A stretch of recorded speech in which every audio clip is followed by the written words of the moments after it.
Grazie intanto per questa introduzione, per l'ospitalità alla Fondazione. Devo dire con qualche emozione, tornando a parlare qui dopo esattamente 10 anni, dalla prima e anche unica volta in cui nel 2013 venni a fare uno degli incontri di Più Arte per Tutti parlando di arte britannica, appunto, che già a quell'epoca era per me il centro di osservazione di partenza. Oggi, a 10 anni di distanza, veniamo a parlare del rapporto tra arte e città, ma anche a celebrare quello che è stato un percorso importante, un percorso di 2 anni condiviso con Gianmaria Tosatti, che ha portato a vari esiti che ripercorreremo brevemente, giusto per anche per chi di voi non hanno avuto la possibilità di visitare la Biennale di Venezia, ad esempio, che è stata più volte citata. Potremmo brevemente ripercorrerla per immagini, o anche la mostra attualmente in corso al CIAC di Via del Campanile, per la quale oggi è stata effettuata un'apertura straordinaria, però c'è magari chi non ha ancora potuto vederla. Per fortuna è stata prorogata fino al 15 luglio e quindi ci sarà modo di fare questo, e infine parlare del rapporto tra il museo e la città e della sua collezione, della sua attività, collezione che oggi si arricchisce in maniera importante, che va sempre più in una direzione di qualità, di selezione e di poter sostenere un dialogo con le istituzioni con cui siamo già in dialogo sul piano delle mostre, su cui siamo già allo stesso livello, e questo, il potenziamento della collezione permanente, non fa altro che confermare e accrescere questo. Dunque, Storia della notte e Destino delle comete, il titolo che Eugenio Viola e Gianmaria Tosatti hanno dato al loro padiglione. La Biennale di Venezia, come immagino gran parte di voi sappiano, è la più importante istituzione sull'arte contemporanea che c'è al mondo. È uno dei primati che l'Italia è riuscita a mantenere una vita di quasi 130 anni per un ente che continua ad essere, sia per l'arte visiva che per l'architettura, attualmente in corso è l'edizione di architettura, si alternano un anno ciascuna, rimane il punto di riferimento, come si diceva, sul piano internazionale per quello che sono le discipline che essa copre. In particolare l'arte visiva rappresenta il punto di arrivo di una carriera di un artista molto spesso, cioè il poter dire ho esposto alla Biennale di Venezia, come il poter dire ho esposto a Documenta Kassel, ma ancora di più, significa dire da questo momento io sono ufficialmente un artista molto importante. Naturalmente questo vale anche per semplicemente esporre un'opera o 2 opere o una sala nella mostra centrale, ma ancora di più poter dire di essere l'artista che rappresenta un intero paese, il proprio paese. In questo caso l'Italia è un caso peculiare, peraltro, perché essendo il paese che ospita la Biennale, ha sempre nella sua storia dato il proprio padiglione a più artisti. Tanto è vero che il nuovo spazio del Padiglione Italia, che si trova geograficamente un po' svantaggiato perché è alla fine dell'Arsenale, quindi è un lungo percorso al quale si arriva un po' stanchi, ma è come spazio avvantaggiato perché è 4 volte, 5 volte più grande di quasi tutti gli altri padiglioni nazionali, è stato probabilmente pensato di questa misura anche perché bisogna sempre spartirsi i ruoli e spartirsi l'attenzione, no? Per non scontentare nessuno. La scelta coraggiosa e di grande successo e che è stata poi provata assolutamente giusta del curatore Eugenio Viola è stata quella di dire da quest'anno, o almeno per la nostra edizione, noi ci allineiamo con gli Stati Uniti, con la Germania, con l'Inghilterra, con la Francia, cioè abbiamo un artista che ci rappresenta. Certo, un artista che deve coprire uno spazio di un padiglione che è grande come forse 10 volte il padiglione svizzero. Quindi non era una sfida facile, però è una sfida che Tosatti, con la potenza del suo lavoro che opera sullo spazio e con il tempo e sullo spazio, e questo lo abbiamo visto dagli inizi della sua carriera con le grandi installazioni delle 7 stagioni dello spirito, eccetera, quindi il curatore ha potuto capire che c'era questa potenzialità e questa forza.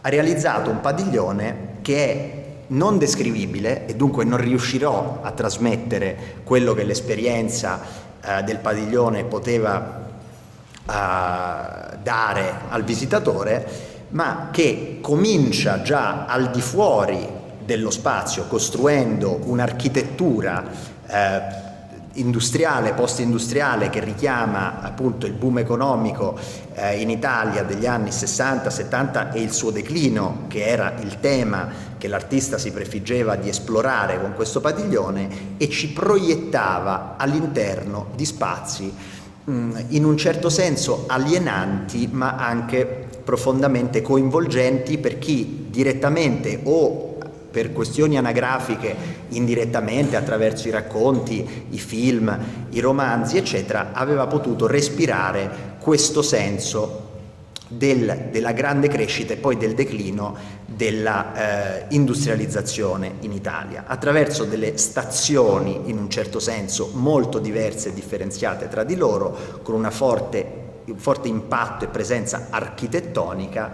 e che rimandavano appunto a una costruzione di spazio e di tempo fortemente suggestiva, con elementi anche che venivano percepiti ma non letti, se non poi grazie alle spiegazioni dell'artista, per esempio sullo studio del colore, che non era immediato nella percezione del visitatore, ma poi alla terza o quarta volta ti rendevi conto che c'era uno studio del colore approfonditissimo.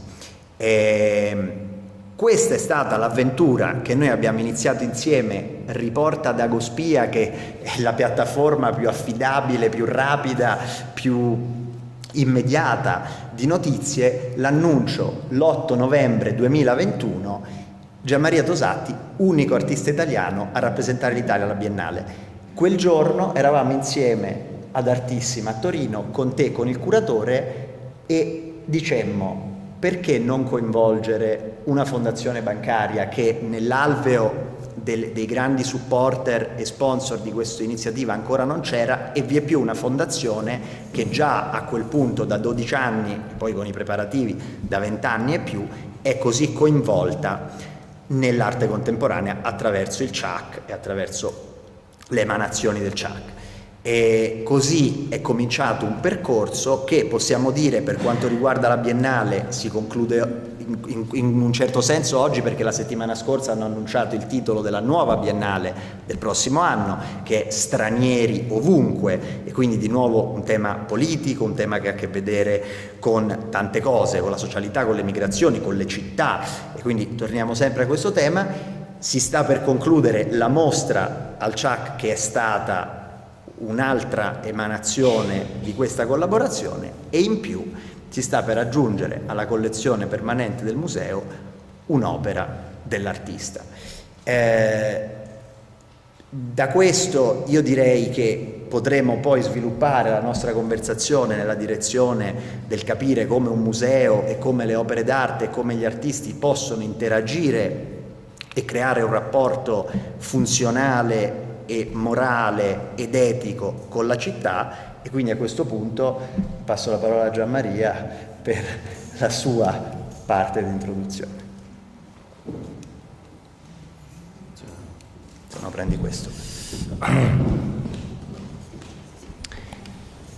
Dunque sì, come ricordava Piero, il percorso della Biennale è iniziato con circa un anno di anticipo rispetto alla sua, un pochino più di un anno di anticipo rispetto alla sua presentazione a Venezia, e durante il percorso chiaramente abbiamo cercato dei partner, perché ricordo che per legge non è possibile produrre l'opera con i soldi dello Stato.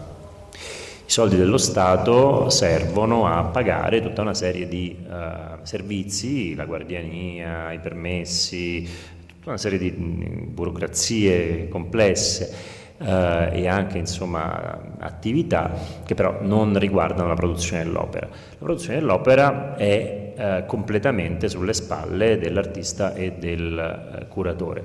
Questo in un lavoro che è tutta opera, dove non c'è allestimento, è tutta opera, diventa complesso, nel senso che richiede uno sforzo importante per la produzione.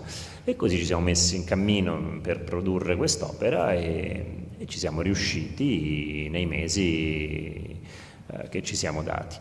In questo cammino abbiamo incontrato la fondazione bancaria che sostiene il CIAC e che sostiene anche questo museo e che appunto ci sembrava avesse un senso all'interno del nostro percorso, perché effettivamente non si tratta di una fondazione che fa un'attività sporadica, per cui magari una volta ha avuto l'occasione di sostenere un progetto, un'altra volta un progetto di diversissimo tipo, dopo 3-4 anni. No, è in realtà un produttore culturale costante attraverso una doppia sede museale, che è quella appunto di questo luogo da cui parliamo e quella appunto diciamo più dinamica del CIAC. Quindi fondamentalmente è una struttura che ormai si è data una vocazione culturale legata all'arte contemporanea piuttosto strutturata. Quindi è partner naturale da un certo punto di vista, nel momento in cui si decide appunto, come diceva prima Piero, non di fare un progetto di Gianmaria, ma di portare l'Italia nella competizione olimpica, tra virgolette, più importante del mondo per ciò che attiene l'arte contemporanea. Quindi si chiede al Paese di partecipare, soprattutto si chiede a quelle realtà del Paese che sostengono l'arte contemporanea di fare la loro parte. Quindi, ecco, questo incontro c'è stato, ovviamente, insomma, abbiamo ragionato anche su in che modo dare un seguito a questa occasione, e il seguito appunto era la possibilità poi anche di portare la riflessione di Venezia a Foligno, sia con un evento diciamo più effimero come una mostra che dura il suo tempo, ma effimero fino a un certo punto, perché effettivamente alcune mostre restano impresse, oltre che nella memoria di chi le ha viste, anche nelle pagine della storia dell'arte, quindi poi su quanto sia effimera una mostra bisognerebbe discuterne. E poi in maniera più strutturale, insomma, con la presenza nella collezione di un'opera che, diciamo, dall'esperienza della Biennale provenisse, e infatti così è. Grazie a questo incontro e ad altri, insomma, che ci hanno consentito di coprire poi il budget necessario a produrre il lavoro, lo abbiamo prodotto, lo abbiamo presentato. È stata una bellissima campagna, no? Siamo stati premiati tantissimo, diciamo, dall'attenzione della critica internazionale con il Padiglione. Ne sono stato molto fiero, doppiamente stavolta. Normalmente quando un lavoro va bene sono fiero per me, perché ho raggiunto un buon risultato, perché gli sforzi che ho compiuto, diciamo, sono stati riconosciuti. Stavolta mi sentivo doppiamente fiero perché questi sforzi sono stati riconosciuti non soltanto a Gianmaria, ma appunto al paese Italia che si era presentato in un certo modo alla Biennale. Ricordo per esempio anche un articolo molto bello uscito su Der Standard, un giornale austriaco, no? Che diceva: attenzione, quest'anno il Padiglione italiano si presenta con tutta un'altra veste rispetto appunto al passato, in cui appunto, diciamo, c'era una partecipazione molto diffusa ma anche molto sparpagliata di artisti. Stavolta con un'unica proposta l'Italia ci dimostra non soltanto di aver fatto un buon lavoro, ma ci dimostra anche che cosa l'arte può raggiungere. E questo è stato quindi un doppio complimento a me per diciamo il piano estetico, e alla combinazione del curatore Eugenio Viola e del museo del Ministero della Cultura, che in fondo ha appoggiato e direi anche in parte sollecitato l'idea che finalmente si potesse arrivare alla Biennale di Venezia, come diceva prima Piero, a pari merito, diciamo, con altre grandi potenze culturali, dimostrando appunto di avere non una proposta molto diluita, ma una proposta chiara, netta, che appunto poi appunto si è guadagnata in più di una testata, penso al Washington Post eccetera, la menzione come miglior padiglione della Biennale.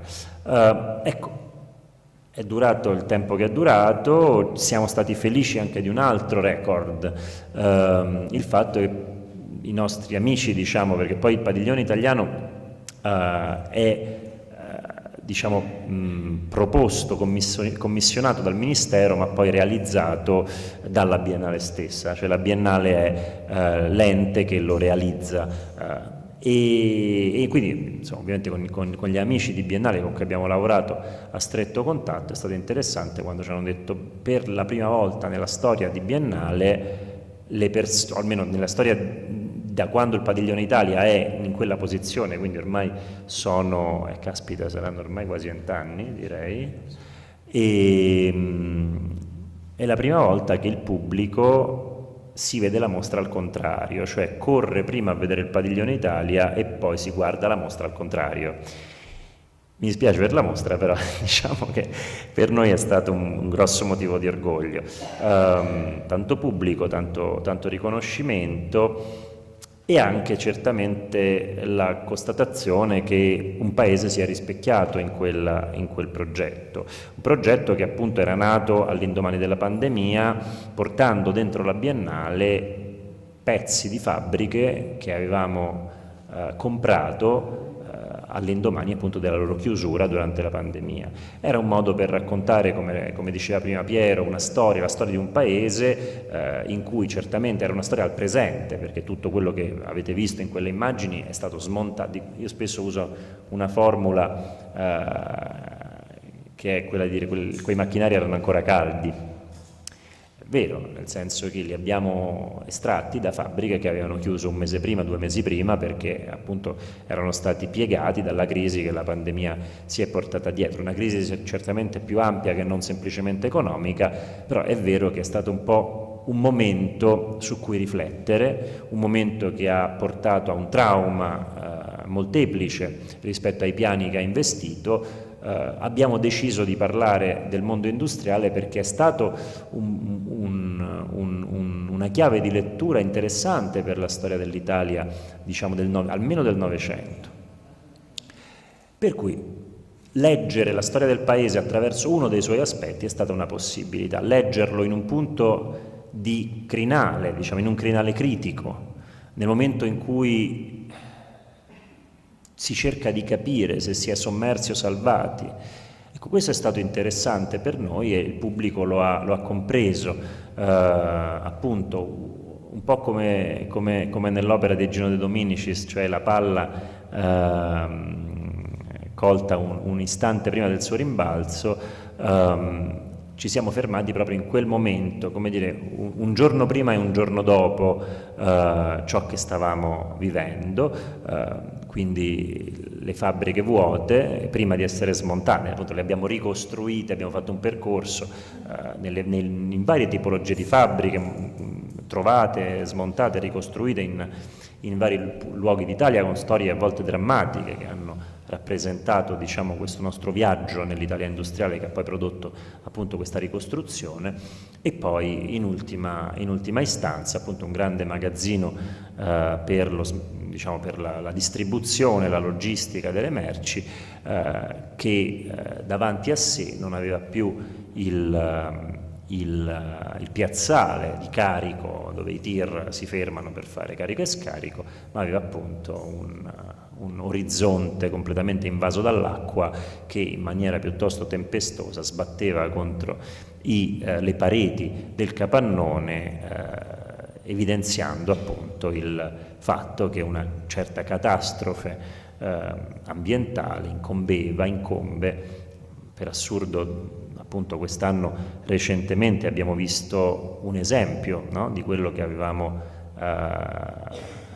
immaginato, ma insomma non è che ci vuole la grande immaginazione, nel senso che siamo in questa fase della storia, lo sappiamo molto bene, e questo tipo di allagamenti, questo tipo di catastrofi climatiche erano appunto, insomma, le avevamo previste nel padiglione, le abbiamo viste adesso in Emilia Romagna, in Romagna principalmente, e purtroppo, come dire, è ciò verso cui stiamo andando se non ci fermiamo, se non cominciamo a fare un ragionamento molto serio su come dobbiamo un po' rivivere le strategie del nostro futuro. Diciamo che, ecco, fondamentalmente così abbiamo chiuso il padiglione, e poi abbiamo iniziato invece un percorso nuovo, questo con la mostra di Foligno, che pure aveva un elemento comune, perché al centro, diciamo, di entrambe le opere ci sono queste lucine che nel padiglione avevano questa forma di lucciole, tra virgolette, no? Questa sorta di elemento naturale che in fondo smaschera il fatto che la natura, anche nei suoi momenti di maggiore crudeltà, porge una mano verso l'uomo, perché in fondo l'uomo è sempre un figlio della natura, e quindi gli mostra il suo volto di bellezza, al quale comunque bisogna, da un certo punto di vista, sottomettersi e reinnamorarsi, mentre invece appunto nell'opera al Ciak c'erano queste lucine che non erano più lucciole, erano ferme, sospese nello spazio, non si capisce bene che cosa fossero, no? Possono essere stelle, possono essere elementi di carattere spirituale. Non è mai importante dire qual è il punto di vista dell'artista, perché ritengo che le opere siano sempre uno specchio e che ognuno poi ci veda ciò che ha bisogno di vederci. Anche questa mostra è arrivata quasi al termine, credo che quasi tutti voi l'abbiate già vista, chi non l'ha fatta insomma non è difficile, diciamo, non è troppo lontano da qui, ed è stata un'altra bellissima avventura, mi ha consentito, diciamo, di scavare da una parte all'interno di che cos'è questo simbolo di queste piccole luci, che è un simbolo che si carica di tanti significati per me e per chi le guarda, e poi mi ha consentito, diciamo, di avere un'esperienza di lavoro con il Ciak, che è stata un'esperienza estremamente positiva per due ragioni. La prima, perché mi ha consentito di lavorare con Italo Tomassoni, che è appunto un player, come si direbbe oggi, estremamente importante della storia dell'arte del secondo Novecento e dell'inizio del XXI secolo in Italia, perché appunto ha vissuto, è stato amico, è stato collaboratore di tantissimi artisti importanti, cruciali per la nostra storia, che quindi, come dire, è portatore di una esperienza molto diversa rispetto a quella con cui ormai nel mondo dell'arte siamo abituati ad avere a che fare, no? Un'esperienza molto più aziendale. Quando si lavora nei mondi culturali ormai è tutto abbastanza industrializzato, il che non è necessariamente un male, però si è persa e si perde quel sentimento di forte legame umano che era decisamente più marcato negli anni passati, nei decenni passati, appunto i decenni di cui Italo è stato testimone, e quindi è stato un grande piacere. Io lavoro anche con una gallerista che è della generazione di Italo, e forse lavoro con lei proprio per questo, perché in fondo, come dire, non riesco mai a pensare che il sistema dell'arte sia fatto soltanto di strategie, credo che sia fatto di storie di persone, e soprattutto di grande attenzione nei confronti di quella che è la creazione degli artisti. E la seconda ragione, diciamo, di grande interesse è stato quello che mi sono reso conto della portata progettuale di questo museo e del suo ruolo in questi anni. È un ruolo che però per quanto interessante non può sedersi e dire ok, abbiamo fatto molto bene, perché ogni volta che raggiungi un traguardo importante, immediatamente dopo sei chiamato a migliorare. E quindi più della bella storia che qui, diciamo, con questi manifesti mi si presenta davanti, la bella storia delle cose fatte, quello che mi interessa del Chuck è la storia che si può continuare a scrivere delle cose da fare, che devono, secondo me, essere sempre più vicine alla evoluzione della storia dell'arte italiana di questi anni e anche della storia dell'arte internazionale, e con appunto una estrema puntualità nel saper riconoscere, valorizzare quanto di interessante c'è diciamo nel nostro paese e altrove, e quindi sono fiero e felice che insomma in questo caso sia toccato a me. Questo è quello che avevo da dire come premessa, poi mi auguro che dalla conversazione tra me e Piero escano degli elementi di interesse per tutti, poi magari si può aprire anche al pubblico la conversazione. Sì, ecco, grazie. Infatti volevo proprio dire questo, che dopo queste brevi introduzioni chiaramente il dialogo è aperto e dunque l'interscambio anche con tutti voi è assolutamente invitato, e dunque domande, osservazioni o altri interventi non debbano necessariamente attendere la fine della nostra conversazione, ma anzi che possano integrarsi durante lo sviluppo della stessa. Ecco, una cosa che mi premeva aggiungere rispetto a quello che ho detto prima e all'esperienza di Biennale e di questa mostra, e perché poi da questa si possa andare invece a riproiettarci sul tessuto della città e su un senso di località, è il fatto che questa esperienza, che già diciamo il Chuck aveva avuto delle premesse importanti, perché anche solo guardandosi intorno vediamo che molte di queste mostre realizzate non solo sono mostre di artisti di grande spicco internazionale e di origine talvolta americana, talvolta giapponese, talvolta dell'est Europa, eccetera, ma sono anche spesso state realizzate in collaborazione e in coproduzione con alcune importanti realtà del tessuto culturale italiano e internazionale. Tra queste, per esempio, la Fondazione Fotografia di Modena, che è una delle grandi collezioni di fotografia a livello europeo, la Fondazione Morra, che è una delle più grandi collezioni a livello mondiale per alcuni tipi di ricerche artistiche, soprattutto legate alle sperimentazioni legate al teatro, alla teatralità, alla performance, eccetera, che partono quindi da Duchamp e Cage e arrivano fino a Tosatti. Ma alla Gamec di Bergamo, che è stata per anni il più importante museo di produzione di mostre di arte contemporanea di tutto il nord Italia. Quindi queste collaborazioni poi sono sfociate, hanno avuto per ora il loro picco in una biennale dove i nostri co-partner erano la Fondazione Sandretto Rere Baudengo, la Fondazione Bonotto, la già citata Fondazione Morra. Come sponsor c'era Valentino, c'era San Lorenzo Yacht, che sono oggi la maggiore produttore di barche di lusso e yacht a livello mondiale. Quindi queste sono le eccellenze italiane conosciute in tutto il mondo, di fianco alle quali il Chuck di Foligno è presente, che è una cosa che a pensarla 15 anni fa sarebbe sembrata pazzesca da qui. E i riconoscimenti del padiglione vanno appunto dal Der Standard di Vienna al Washington Post fino al Financial Times, che l'ha nominato uno dei 5 migliori padiglioni di tutta la Biennale. Quindi detto questo, cosa si deve fare per far sì che questa esperienza, che ormai si è comprovata di eccellenza a livello nazionale e internazionale, continui ad avere una ricaduta e una interazione e integrazione con anche quello che è il tessuto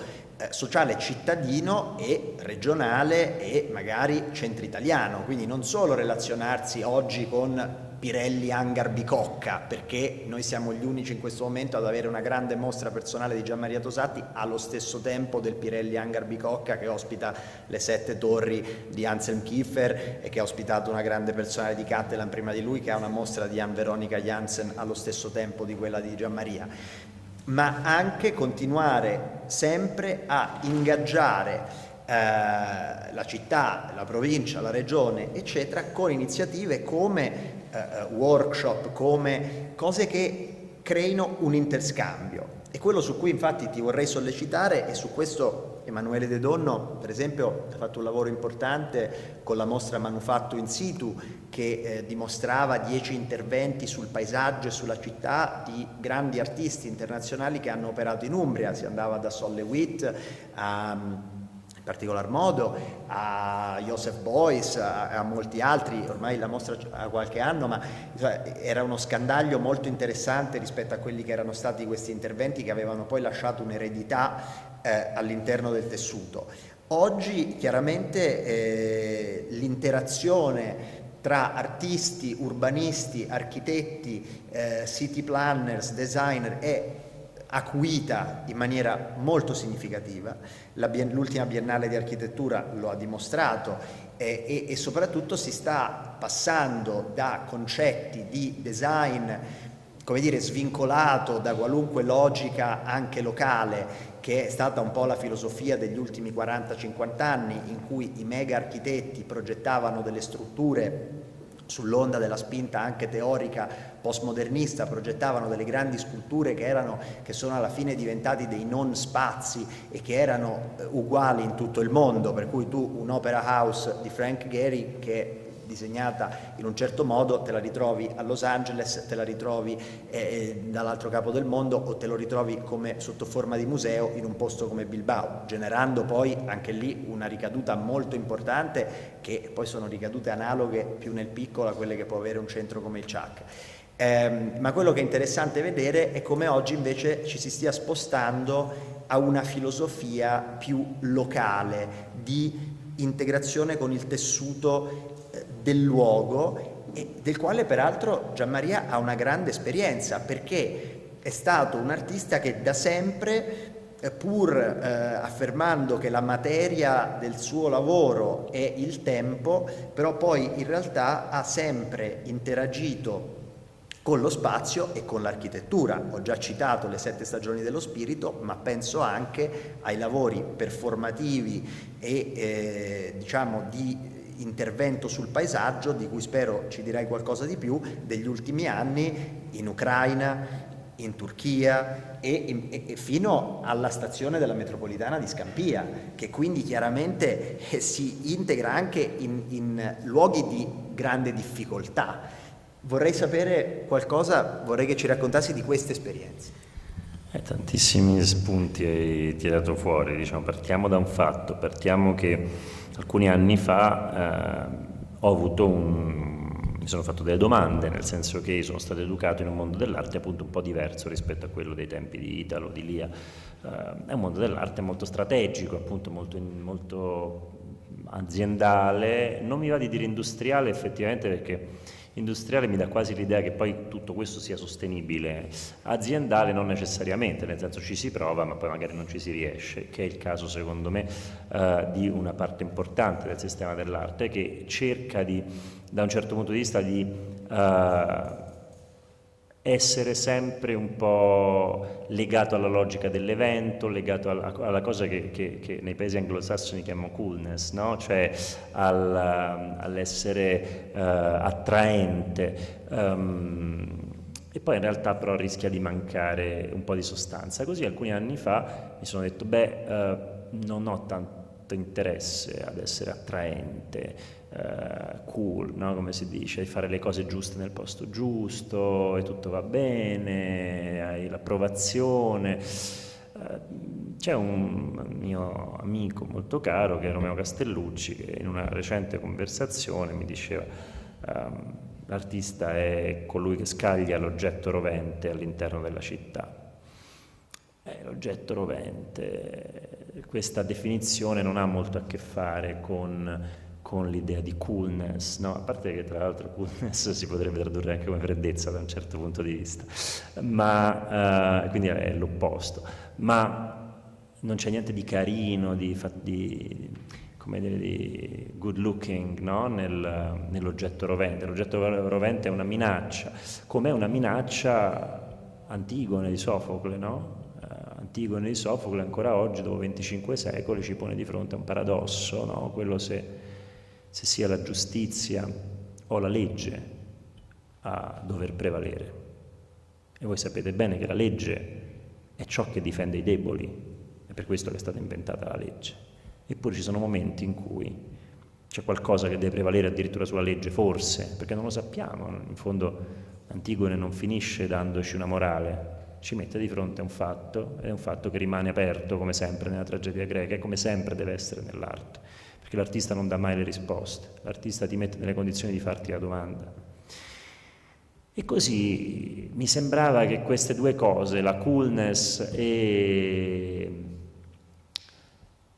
la tragedia, non potessero stare nello stesso contenitore. Allora ho detto forse non capisco bene, perché non mi sembra di essermi innamorato delle cose fatte per benino, mi sembra di essermi innamorato quando ero ragazzino dell'arte come oggetto di messa in crisi per poter poi trovare il coraggio di cambiare, mica messa in crisi semplicemente per dare fastidio. E così sono andato a lavorare nei posti in cui della coolness non fregava niente a nessuno, perché andateci voi in un quartiere che è controllato dalla camorra a fare le cose cool, le cose molto fighe, se ti dà un calcio nel sedere ti fanno una gentilezza, perché ti possono pure sparare, e avrebbero anche ragione da un certo punto di vista, perché quando la gente ha i problemi veri non è che ha tanta voglia di vedere delle moine. Allora mi sono detto, andiamo a fare il mio lavoro dove ci sono i problemi veri e vediamo se questa roba serve, vediamo se la messa in crisi serve, vediamo se qualcuno, come dire, si rende conto che l'arte è necessaria. Ma io me lo sono chiesto perché avevo bisogno di capirlo io stesso, perché sai, quando sei maleducato, cioè hai educato male, a un certo punto hai bisogno di avere delle conferme, perché ti rendi conto che la tua educazione non basta a darti sicurezza. Allora devi capire, allora, che cosa sto facendo per davvero? Sto facendo il cortigiano, no? Cioè faccio i miei minuetti per la borghesia che si diverte ad andare nelle fiere a dire no, compro quello, no? Per tempo di esposizione all'opera, come diceva De Dominicis, 3 secondi, tempo di poterne parlare con gli amici per dire che ho speso 300.000 euro in 10 minuti, che ne so, settimane, no? di autoglorificazione. Insomma, non mi sembrava di appartenere a questa cosa e tantomeno mi sembrava che fosse il caso di provare ad appartenervi, e quindi ho detto andiamo dove forse, come dire, se sbagli in passo la paghi, perché penso che il primo, come dire, se l'artista deve mettere in discussione, deve mettere in pericolo una società, il primo a doversi mettere in pericolo sia proprio l'artista stesso. Se l'artista, come dire, tira il sasso e nasconde la mano, insomma, è un po' un vigliacco. E allora ho detto andiamoci. E così è successo Napoli, 7 stagioni dello spirito, e poi sono successi tanti altri luoghi, Cape Town, facendo un lavoro sull'apartheid, e vacci in un paese dove c'è stato l'apartheid a fare un lavoro sull'apartheid, in un momento culturale come questo, in cui ti dicono se non sei giapponese non puoi parlare delle cose che succedono in Giappone, cioè, vai lì in un paese che comunque continua a essere giustamente incazzato e vedi che ti dicono, no? Cioè, cerca di farti linciare dalle persone, nel senso mettiti a rischio, perché se non ti linciano vuol dire che gli hai dato qualche cosa che vale la pena, e l'arte o vale la pena o non è.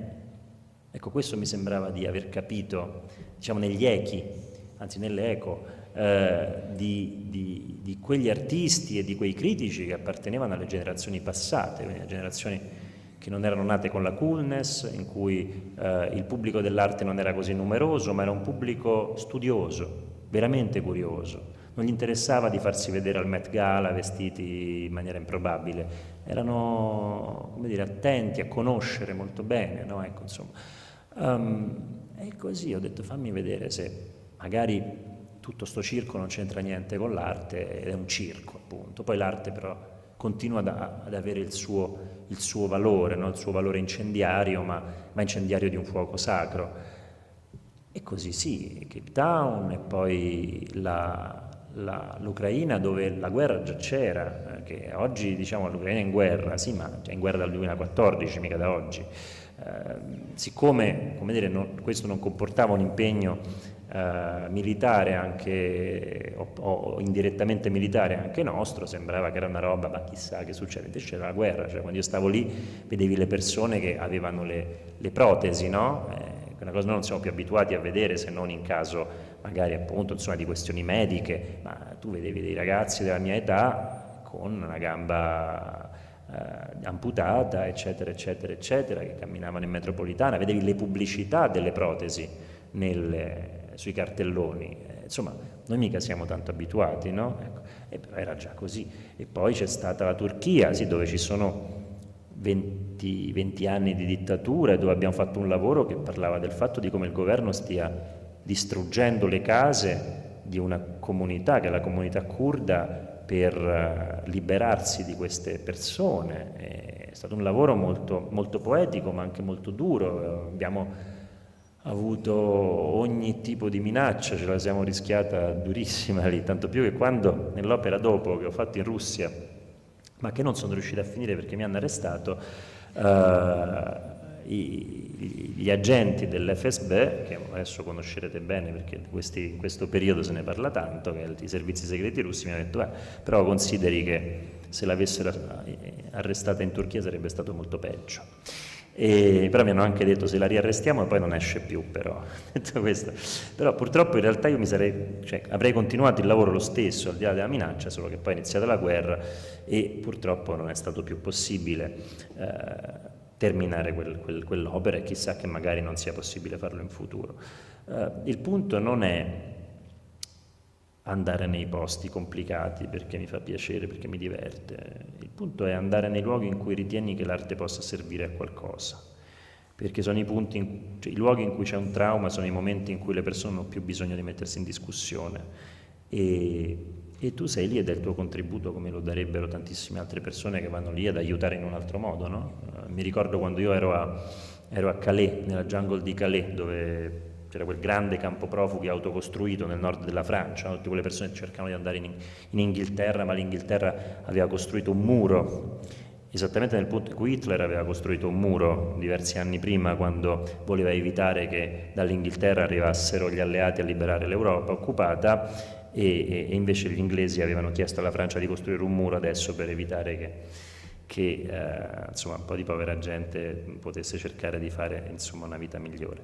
Ho vissuto lì, c'erano tanti cooperanti che lavoravano lì, cercavano di costruire dentro questa città di 8.000 persone, quindi non proprio diciamo un accampamento piccino, cercavano di costruire scuole, librerie, teatri, ristoranti, case. E io non sono chiaramente un architetto, un ingegnere, quindi mi sono dispensato dall'aiutare a fare questo, ma sono una persona che si occupa di linguaggio, allora lì ho cercato di lavorare con loro nel cercare di costruire una narrazione, un'autonarrazione che aiutasse, come dire, questo gruppo di persone a rappresentarsi, a non dire soltanto noi siamo gli ultimi, ma a dire noi forse siamo gli ambasciatori di un momento della storia in cui cerchiamo di rinegoziare quello che è stato il rapporto tra l'Occidente, l'Europa e il resto del mondo.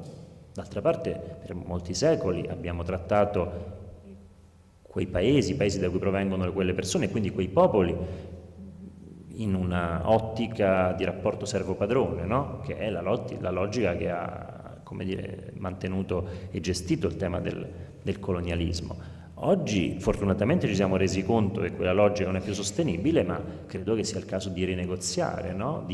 Perché noi possiamo far finta, è molto divertente il colonialismo per come è stato interpretato negli ultimi anni, cioè ok, adesso ci hanno cacciato, arrivederci, grazie, è finita così.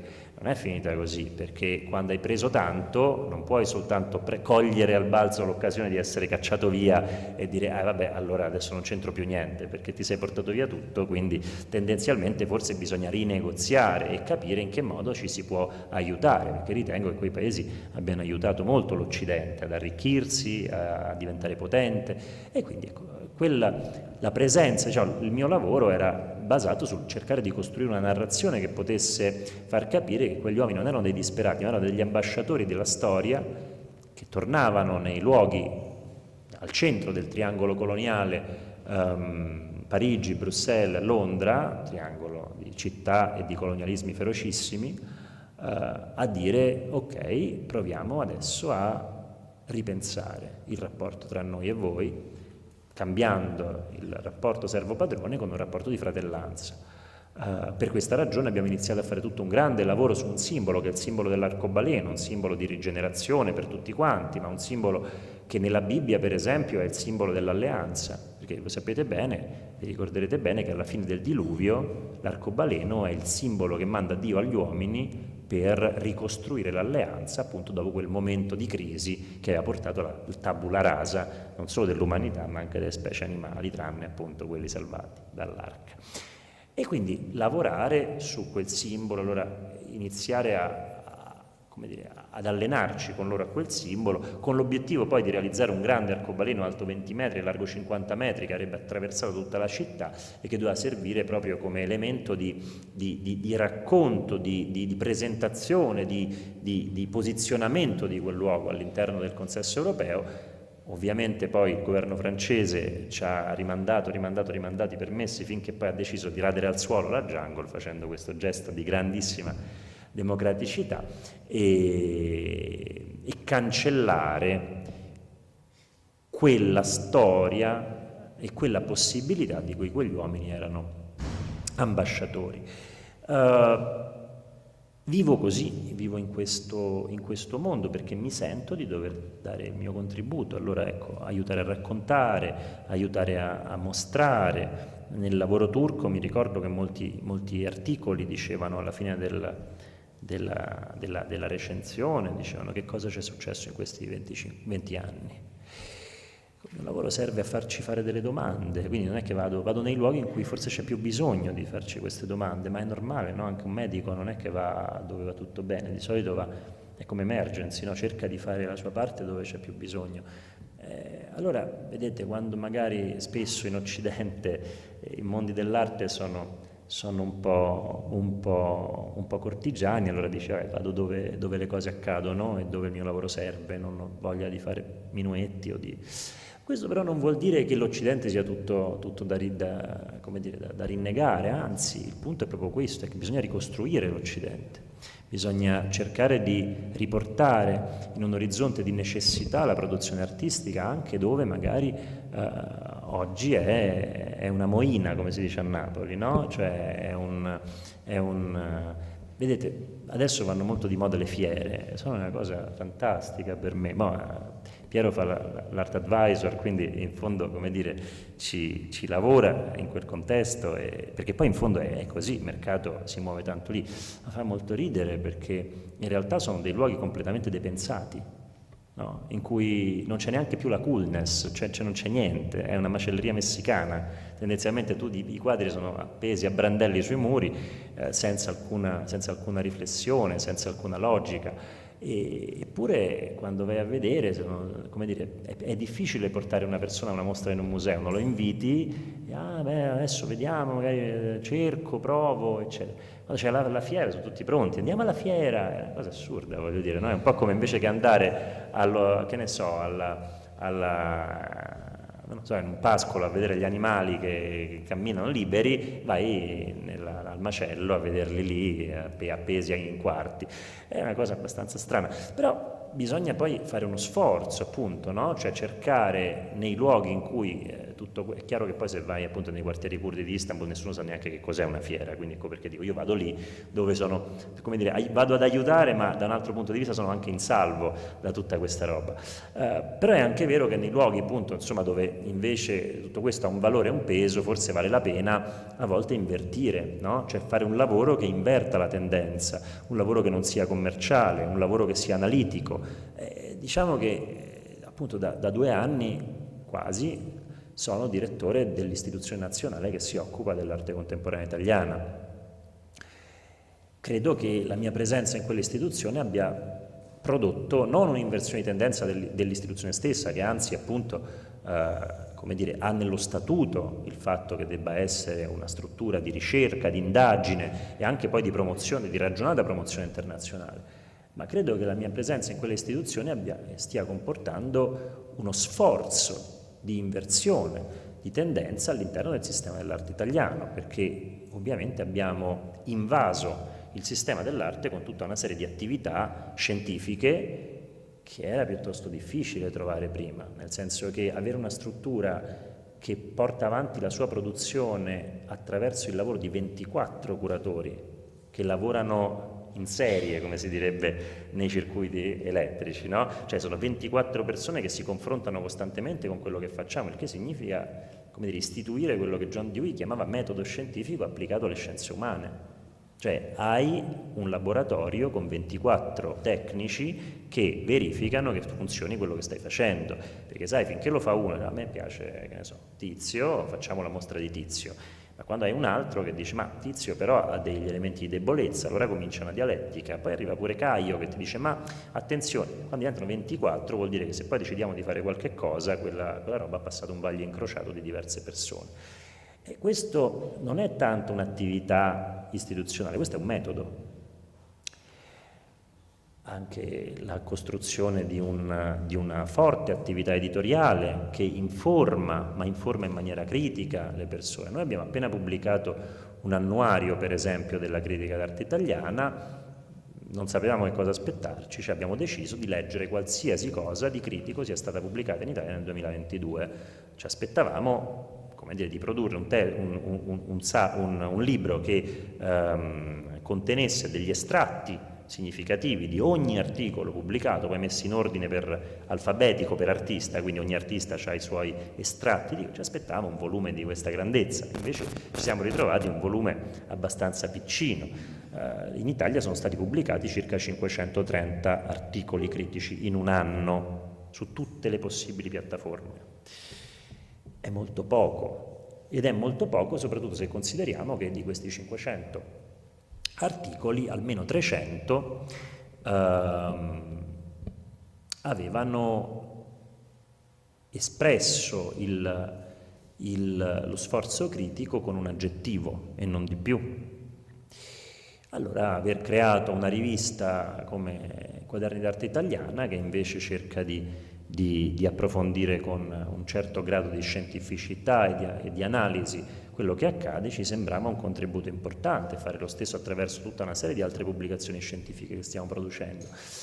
Che cosa voglio dire con questo? Che quando dico sì, Piero mi diceva in giro, fai tutte queste cose in questi luoghi complessi, è vero, ma poi in realtà ognuno è come responsabile della sua battaglia, del suo territorio. Quando diciamo l'arte è la città, no? Prima Italo diceva l'arte è la città, ma noi non, cioè, io va bene, ok, faccio il capitano di Ventura, no? E vado in giro in tutti questi posti.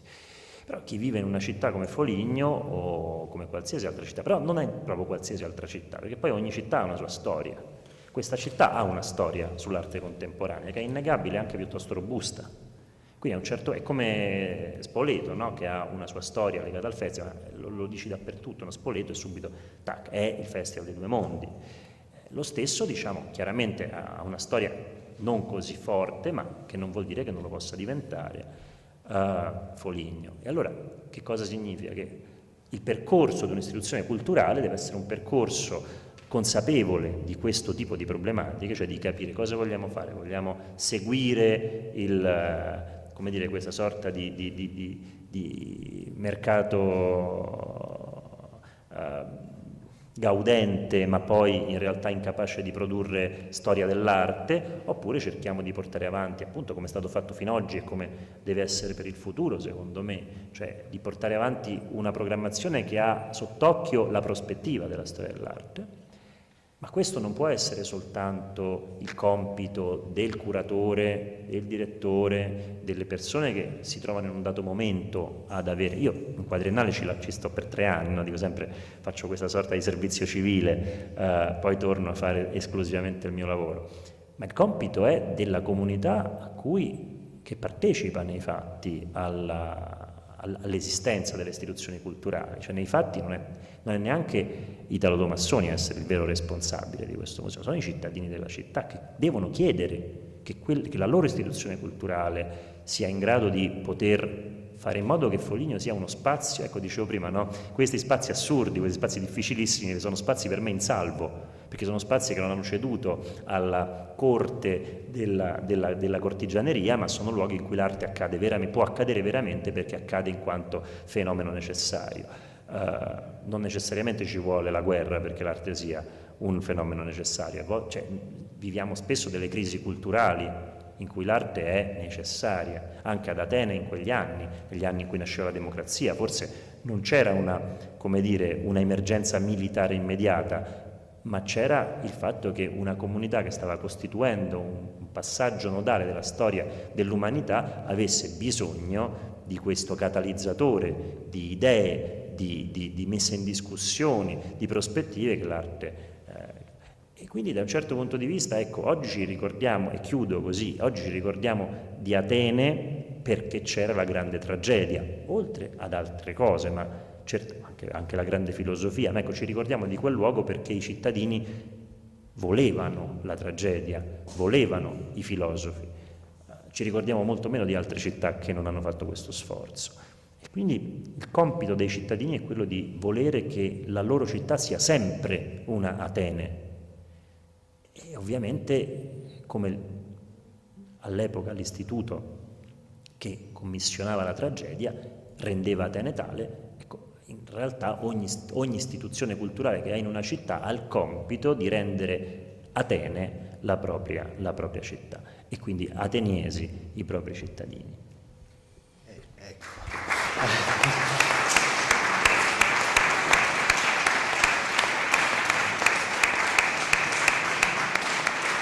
Tough one to follow. Anche tu hai tirato fuori parecchie cose, direi 2 o 3 spunti prima di aprire magari il tavolo. Sicuramente il problema della critica esiste perché l'arte non è morta come pensavano morisse, ma la critica è morta perché la critica in America oggi c'ha i 12 critici pagati. E soprattutto anche loro, pur ricevendo uno stipendio che è indipendente rispetto a quello che scrivono, siccome non è sufficiente e quindi devono integrarlo, non avranno mai un incentivo a scrivere quella che si diceva una stroncatura, che nel teatro o nella musica in altre industrie è assolutamente comune, nell'arte ha cessato più o meno di esistere dopo gli anni '80, perché il cosiddetto mercato e l'influenza di questo anche sui critici e sui curatori è diventata tale che nessuno può stroncare una mostra, perché poi la stessa galleria dovrà pagare la tua fee per un testo la volta dopo, quando mostreranno un artista che invece ti va bene. E quindi questo è un problema che, diciamo, crea delle difficoltà, perché rimane solo l'artista e il curatore in maniera trasversale per poter esprimere dei giudizi di valore.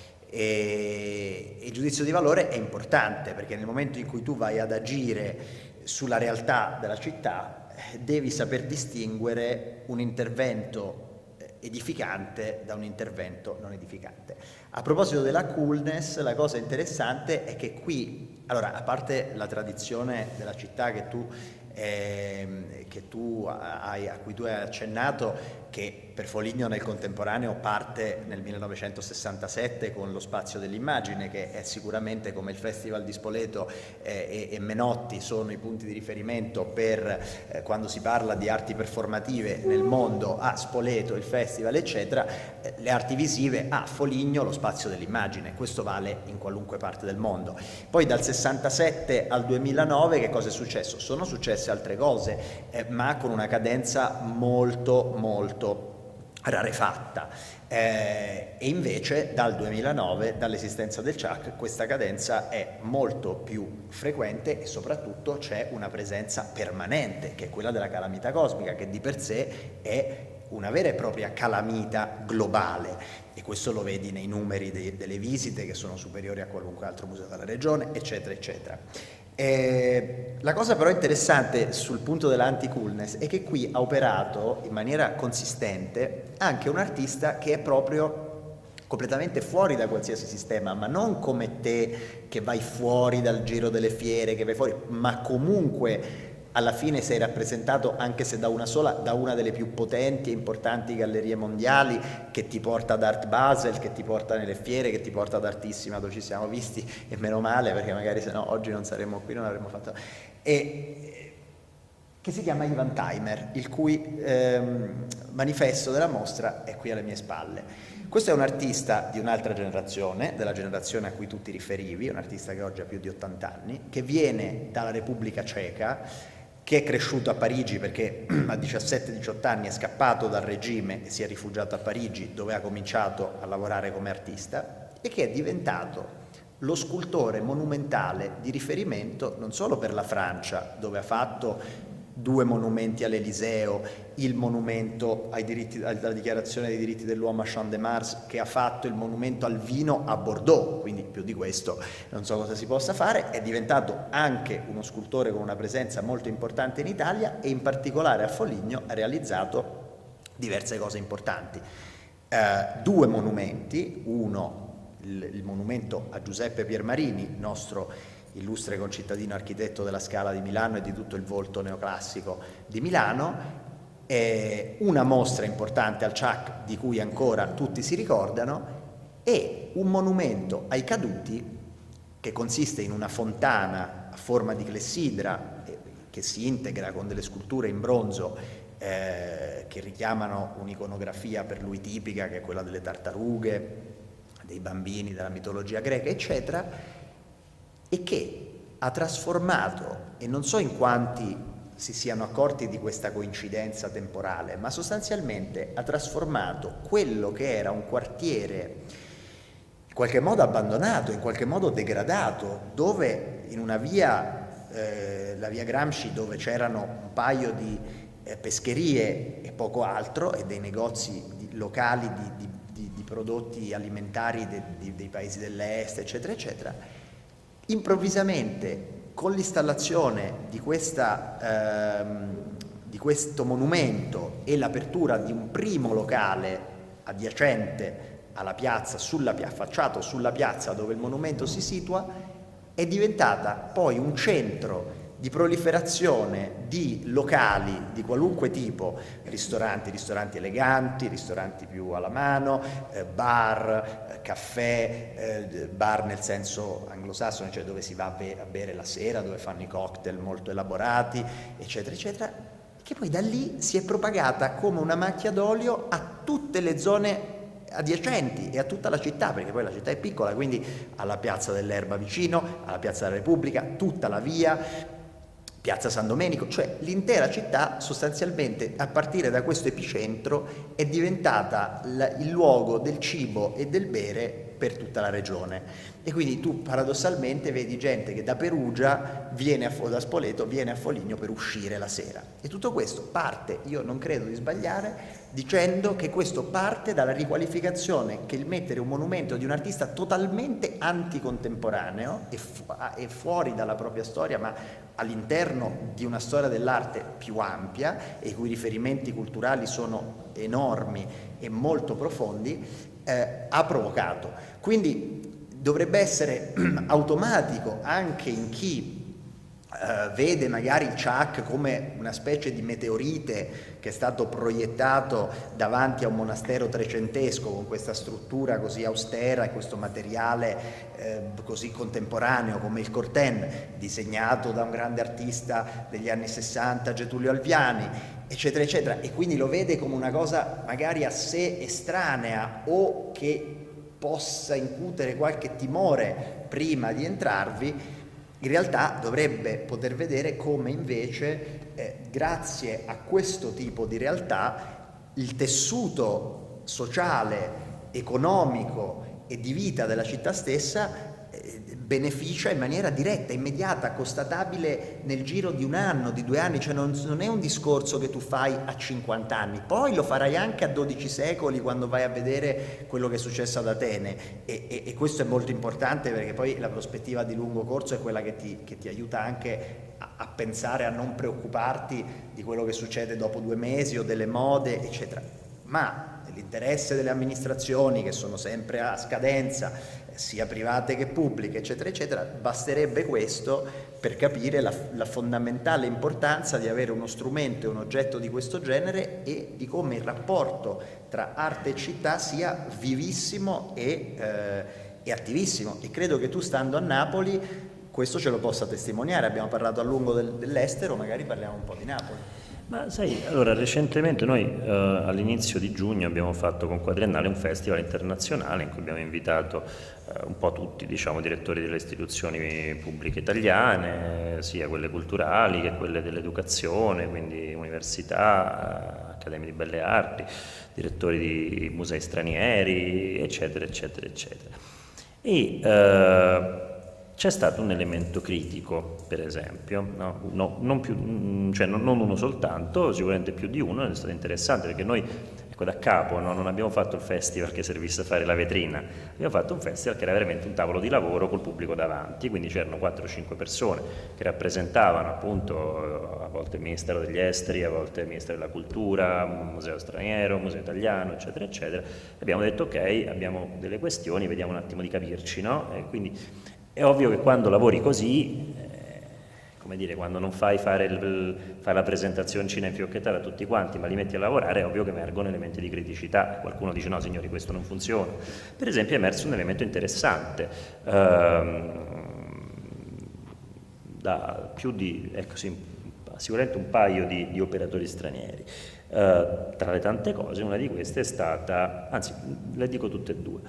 Una è stata, per noi è molto difficile venire a conoscere l'arte italiana, perché i musei italiani non sono particolarmente attenti alla realizzazione di mostre personali strutturate sugli artisti italiani, che noi diciamo nel mondo anglosassone vengono definiti established, cioè quelli un po' come diceva prima Piero, cioè quelli che a un certo punto hanno fatto quei 2 o 3 passaggi importanti per cui poi a un certo punto sono artisti che varrebbe la pena potessero fare un salto anche internazionale.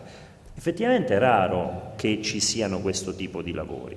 Ora è chiaro che nello specifico, diciamo, del mio intervento al CIAC ho voluto fortemente, perché in realtà Italo mi aveva chiesto un'altra cosa, devo dire la verità, mi aveva chiesto un lavoro più, ecco, diciamo, più strutturato sulla mia... io ho voluto fortemente fare un intervento ambientale che fosse un'esperienza, quindi diciamo, me ne assumo la piena responsabilità, poi dopodiché Italo mi ha seguito e quindi d'altra parte è stato anche complice di questa presa di responsabilità. Ho voluto fortemente questo lavoro anche perché arrivava in un momento in cui un altro museo italiano grande faceva una retrospettiva e anche in quel caso ho chiesto che fosse una retrospettiva fatta in un certo modo, per cui mi sembrava molto più interessante che qui a Foligno ci fosse un'esperienza, diciamo, molto molto emotiva, molto fisica, però effettivamente è raro che ci siano mostre strutturate su artisti che hanno dai 40 ai 50 anni, 35, diciamo, no? Cioè quando è il momento che ti devi presentare sul piano internazionale. Non ci sono, quindi giustamente i direttori stranieri ti dicono ma noi dove li andiamo a conoscere gli artisti italiani?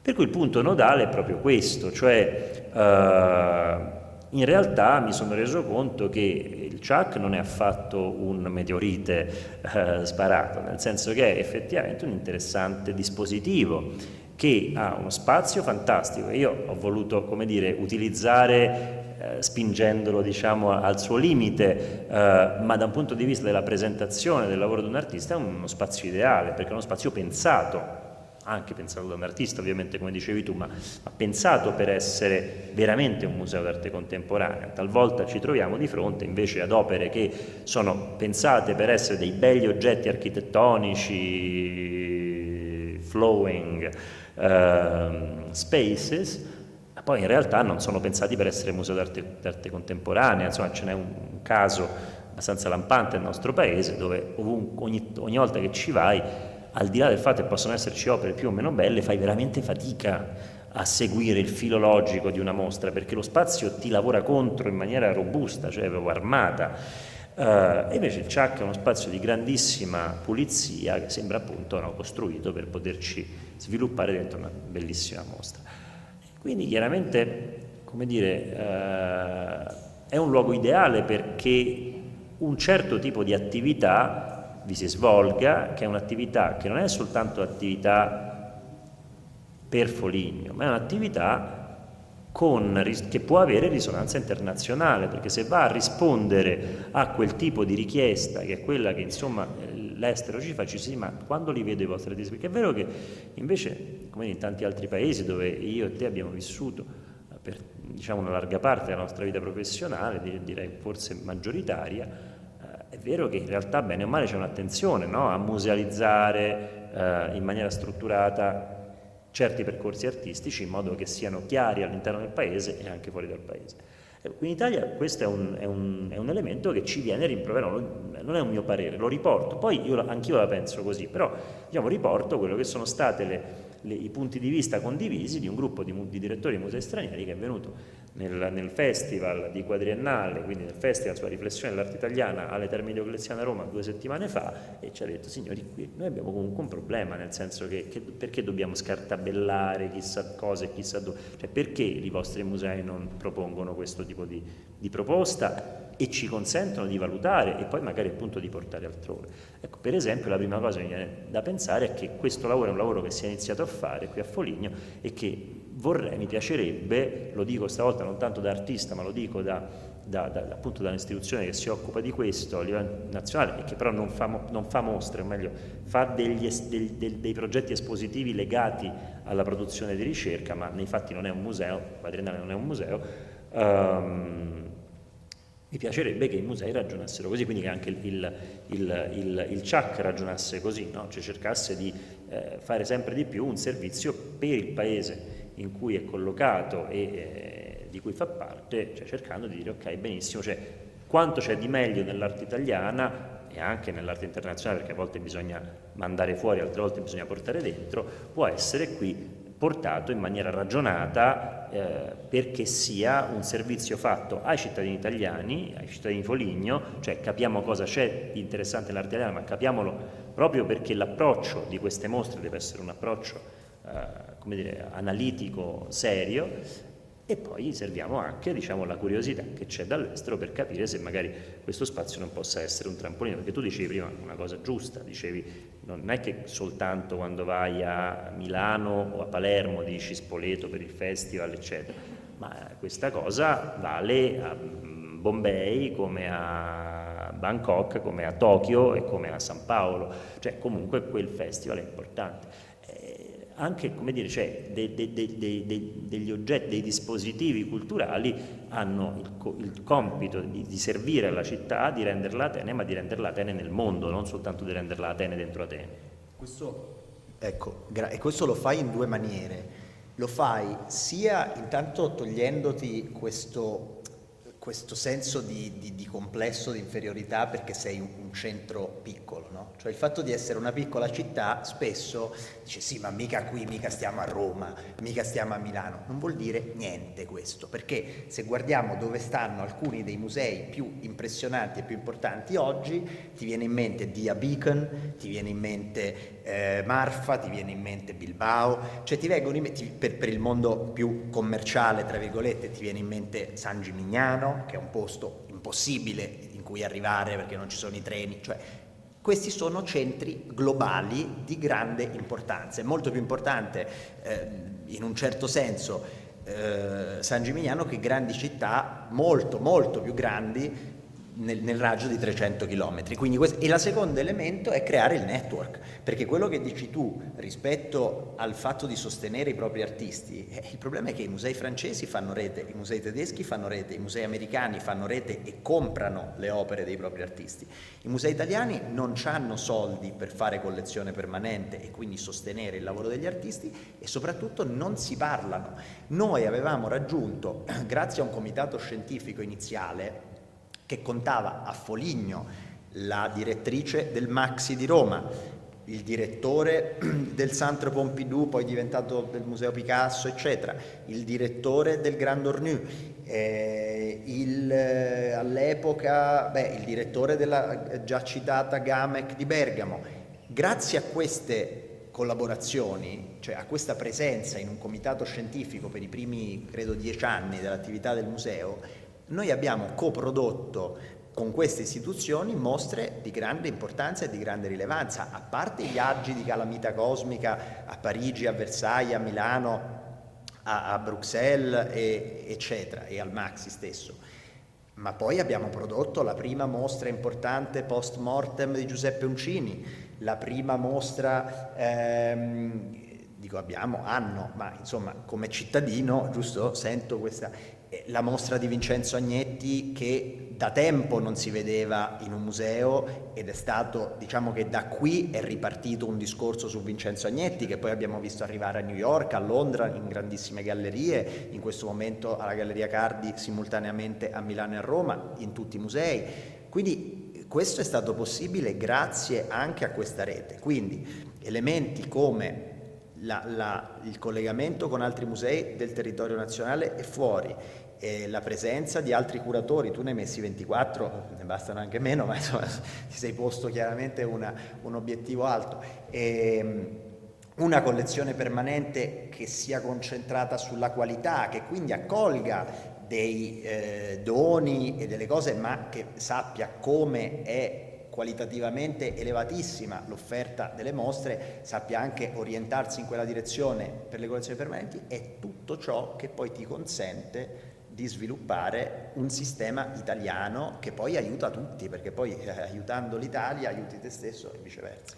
Allora, sulla questione della provincia devo rispondere che io, sì è vero, sono nato a Roma, ho studiato fino al liceo a Roma, ma poi mi sono formato a Pontedera, che è un paese, una cittadina veramente piccola, che molti magari non conoscono, ma è stata ed è uno dei centri, adesso diciamo che poi alcune cose cambiano, perché poi forse negli ultimi anni sicuramente ha vacillato, ma è stata per tantissimi anni, anche quando c'ero io, una delle grandi capitali del teatro mondiale. Allora, ripeto, cioè un paesino veramente piccolo, è una capitale. Perché? Perché aveva attratto i più grandi registi, i più grandi teorici del teatro. Diciamo, Pontedera ha vissuto gli ultimi 15 anni della sua vita Jerzy Grotowski, Pontedera era il centro italiano dove Eugenio Barba dell'Odin Theatre andava continuamente, insomma le colonne del teatro del secondo Novecento avevano quella base in Italia, cioè appunto una figura, Grotowski, per chi non è familiare col teatro, è una figura paragonabile a Picasso per le arti visive, no? Allora quest'uomo polacco, che poi a un certo punto è andato a vivere in America, nel 1985 decide di andare a vivere a Pontedera, dove c'era già un grande centro di produzione teatrale, di sperimentazione, appunto si chiamava Centro per la Sperimentazione e la Ricerca Teatrale di Pontedera. Decide di andare lì, vivere lì, lavorare lì, portare avanti la sua ricerca. Tutto questo accadeva in un luogo appunto tendenzialmente periferico, tendenzialmente di provincia. Sì, ciò non toglie che era molto, come dire, era molto più importante quello che accadeva a Pontedera rispetto a quello che accadeva a Roma, quello che accadeva a Milano, eccetera, eccetera. Cioè eravamo a un livello altissimo. Quindi, diciamo, da un punto di vista non lo so, io non sono mai stato particolarmente sensibile al tema, siccome non è nella grande città, allora non bisogna avere la velleità di fare dei progetti di grande caratura internazionale. Non lo so, la mia esperienza mi insegna che non è così. Per quello che riguarda il network, sì, è certo, è ovvio che è corretto, nel senso che il network è ciò che rende una proposta più seria, più robusta. Cioè, network è avere tante persone che lavorano, network è anche avere 24 curatori da un certo punto di vista, ma network significa anche appunto avere dei collegamenti con altre strutture che possono aiutarti a realizzare ciò che vuoi realizzare, magari anche magari anche in maniera meno onerosa perché lo fa in collaborazione. C'è un punto riguardo alla questione poi di questi progetti, no? Del fare i progetti. Me ne sto accorgendo io che, insomma, con Quadriennale non abbiamo dei budget giganteschi, eppure stiamo riuscendo a fare tutto. Perché il punto nodale, e mi accorgo, no, quando c'è sempre questa lamentela, ci sono pochi soldi, in realtà bisogna sempre chiedere rispetto a cosa, perché che ne devi fare? Il problema vero è che quando i soldi sono ben investiti non è che ne servono tantissimi, no? È come le grandi fortune, no? Quando a un certo punto dice ha cominciato con 4 cose, adesso è un impero. Ecco, appunto, non è che c'è bisogno di grandi soldi, l'importante è avere la visione. Quando si fa una collezione, no? Certe volte si dice ma non abbiamo soldi per fare le acquisizioni. Ecco, ma quanti ne hai? Pochi? Benissimo. Il problema non è comprare 10 lavori che dopo 2 anni, che è passata una moda, un trend, li devi smaltire con la società della nettezza urbana. Il problema è comprare un lavoro, però che è quello giusto, quello che l'anno dopo è un lavoro. Il problema non è nemmeno comprare il lavoro dell'artista giusto, è il lavoro giusto dell'artista giusto. E per fare questo non ci voglio. Cioè, il lavoro sbagliato dell'artista sbagliato e il lavoro giusto dell'artista giusto costano gli stessi soldi. Ok? Il punto nodale però è come fai l'investimento. Allora, credo che tutta la questione legata alle istituzioni culturali, il network, lo stare al centro o lo stare decentrato, poi in realtà Foligno sta pure abbastanza centrale perché sta vicino a tutto, quindi in linea di massima non è poi così lontano. Pontedera è molto più dislocato. E tutto sta nella visione con cui le cose si fanno. Perché voglio dire, ci vogliono gli stessi soldi, l'unica cosa è che ci vuole chiaramente la scelta di saper capire qual è il network giusto, quali sono, prima dicevo, no, appunto è chiaro che c'è tutto un pezzo di mondo dell'arte che è un mondo abbastanza poco incidente, che si preoccupa poco della storia dell'arte, che sta poco attento a dire, noi per esempio con Quadriennale abbiamo 24 curatori, per una ragione precisa, ne servono meno, dipende dove.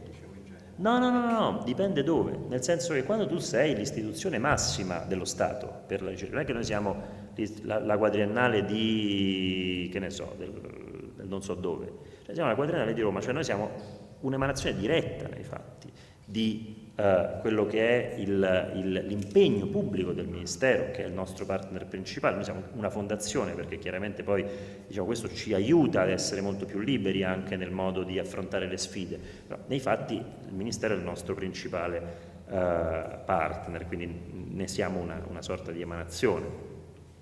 Siamo l'istituzione massima per la ricerca, che significa che quando Quadriennale dice questo artista vale, non può permettersi di dirlo in maniera arbitraria, perché finché lo dice la fondazione privata del collezionista che risponde all'interesse del collezionista, certo, anche il collezionista privato può dire chiamo quel paio di curatori seri, veramente titolati e capaci, e vediamo insomma di fare in modo che il nostro lavoro sia un lavoro ben fatto. Ma quando l'autorità scientifica dello Stato deve dire questo vale, questo no, può sbagliare, un artista poi bravissimo può completamente perdere la testa. Cioè, stiamo lavorando comunque sul tessuto umano, il che significa che è qualcosa di estremamente labile, però deve poterlo fare in base comunque, appunto, come dicevo prima, a un metodo che sia robusto, che sia serio.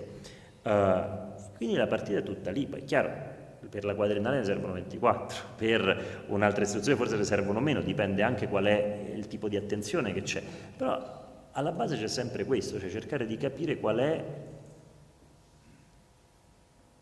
la mossa giusta da fare, il percorso giusto da intraprendere, e non soltanto, la velleità, no? Perché a quel punto dici, devo fare una collezione, compriamo tanta roba, e chi l'ha detto? Un museo di tanta roba può rischiare di essere un museo di tanta spazzatura. Adesso sembra irrispettoso dirlo, ma veramente tante persone che io conosco, no, che dicevamo prima, no, questo, no, poi dopo magari 10 anni, no, grossi collezionisti li incontri e stanno lì che si lamentano, cioè i depositi pieni di spazzatura, te lo dicono loro, ma è normale perché non ci vogliono 3 secondi a scegliere un'opera, no, ci vuole tempo, ci vuole il confronto con l'artista. Io tante volte rimprovero i collezionisti quando mi dicono no, ma io volevo questo, volevo quell'altro, poi non sono riuscito ad averlo. Dico, ma tu sei andato in studio dall'artista, hai cercato di conoscere l'artista, hai provato a chiedere a lui qual era il lavoro giusto da comprare, che l'artista lo sa bene qual è un lavoro importante, qual è un lavoro che magari è un lavoro derivativo rispetto a tutto un percorso, cioè bisogna studiare, bisogna sapere, bisogna capire. Allora un lavoro solo è molto più importante di 10, di 100, di far vedere, no? di mostrare. Ecco, è quello che dicevo prima, no? Fare la differenza tra le istituzioni o il mondo dell'arte che pensa al mostrare, al mostrarsi, e il mondo dell'arte che studia, e appunto, cioè, al di là di questo, prima portavo Italo come esempio, quindi mi fa piacere, a volte lo porto anche fuori da Foligno, non è che non ne parlo oggi di Italo così bene perché si chiama Foligno, ne parlo perché per me è un esempio, cioè una persona che conosce molto, molto, molto bene le cose su cui si applica a lavorare. Non è lo stesso, mi spiace dirlo, ma non è lo stesso per molte persone della mia generazione. È raro che, come dire, i curatori della mia generazione abbiano avuto spesso con gli artisti con cui lavorano quel rapporto di profonda conoscenza e partecipazione. Ecco, Laura Cherubini qualche giorno fa, proprio dal palco del Festival di Quadriennale, diceva: se non siete compagni di strada degli artisti, non vi ci arrischiate proprio.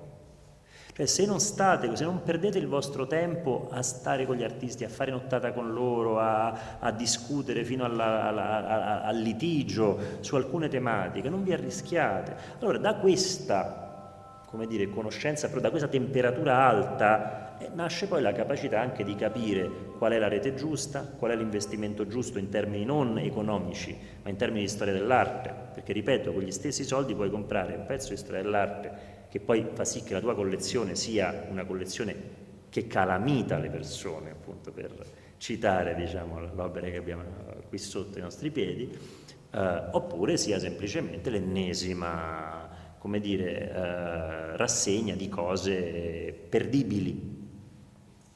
Perdonatemi, io non sono famoso per essere simpatico, questo lo avrete capito, perché non ci si può sbagliare, però l'arte l'arte è crudeltà, questo diceva Artaud, è inutile che ci giriamo intorno. L'altro giorno, per esempio, è venuto, così lo dico su di me, l'altro giorno è venuto un mio caro amico e grande artista che è Andrea Mastrovito, siamo stati a cena a Roma, ma fatto a pezzi,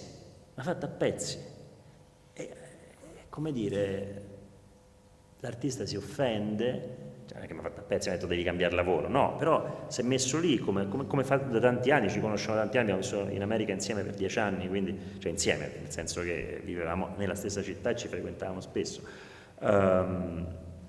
E per tutti quegli anni, ogni volta che facevo una roba, questa cosa qua, no, vai giù, mazzate. E lo stesso è stato l'altro giorno, ci siamo visti, e a fronte della grande e profonda stima reciproca, che è la cosa che poi ti fa essere sincero, no? Se non c'è la stima fai fatica a essere sincero, perché dici chissà come la prende, invece quando stimi l'altro dici sicuramente capirà le critiche che gli faccio, e effettivamente sono stato molto felice, ho passato una serata a prendere mazzate da un artista che stimo, bravissimo, che non è che mi ha demolito, ma mi ha detto guarda, qua c'è un elemento di debolezza, questo è necessario per migliorare. Allora perdonatemi se io a volte ho un lessico abbastanza duro, no? E dico poi dopo le opere sono dimenticabili, no? Che sembra brutto, ma come le opere d'arte dimenticabili? Ma sì, ma in fondo è vero, no? Ma anche quando studiamo la storia dell'arte, anche dei grandi maestri, non so tutte Cappelle Sistine, no? Insomma, nel senso che ci sono dei lavori secondari, dei lavori minori, dei lavori fatti come dire, in un momento di rilassatezza, delle opere cruciali. Insomma, Beethoven è fantastico, l'altro giorno ho tenuto una conferenza sulla nona, e la nona è la nona, non è uguale a tutte le altre, non vale come tutto il resto. Poi ci sono fantastici altri passaggi di Beethoven che forse valgono quasi come la nona, poi c'è sempre una scala. Allora ecco, il punto è questo, no? È saper riconoscere qual è il lavoro da prendere, qual è il lavoro che poi fa sì che una collezione... Sono felice adesso, diciamo che questo lavoro è interessante, il lavoro che poi farà parte della collezione, per me è un lavoro molto interessante perché è una delle poche emanazioni della Biennale di Venezia. lo vedrete, è un lavoro abbastanza strano, è una elaborazione, perché come fai? Non è che potevo portare qua un macchinario di 60 tonnellate, avrebbe sfondato il pavimento del Chuck, ma infatti non l'abbiamo neanche pensato che potessero esserci questo tipo di emanazioni. Ci sono delle emanazioni che sono delle elaborazioni, ovviamente, sono delle elaborazioni molto, molto limitate. Permettetemi di interferire un attimo per dirvi che la curva dell'attenzione è ancora altissima, però noi abbiamo ancora qualcosa da fare e quindi vorrei che voi concludeste. Forse questo è il momento, perché abbiamo appunto detto, abbiamo parlato dell'opera e quindi direi che questo è il momento di introdurre l'opera che Gianmaria Tosatti dona alla collezione permanente. Sì, imprevistamente riusciamo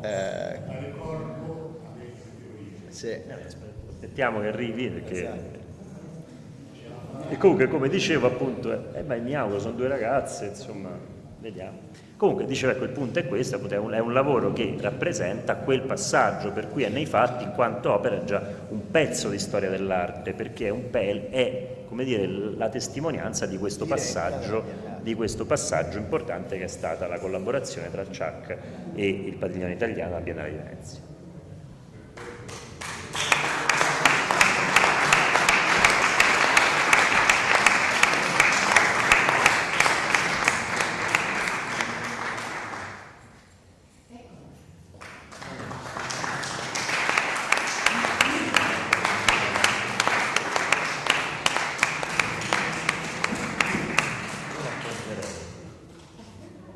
Appoggiatela qui sull'angolo, anche che pesa un pochino.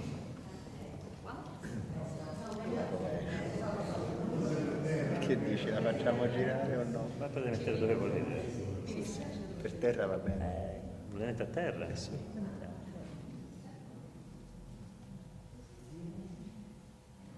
Tutta l'arte astratta non c'ha verso. Ma in realtà non so.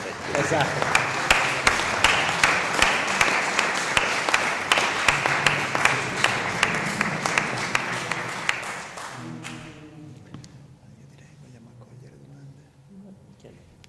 Ci sono domande, naturalmente, osservazioni, siamo qui e ci sono dei microfoni. Mettiamo al centro, la appoggiamo, la signora possiamo farlo. Si sente? Sì, ecco. Solleviamo la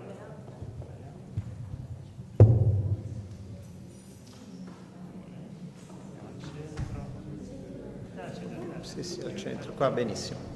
benissimo, appoggiamo.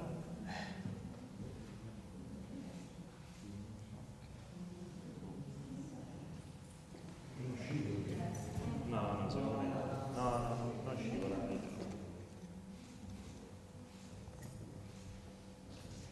Ma non ci sono domande perché noi l'abbiamo fatta spostare. Sì, ce n'è una. Dove? Lì.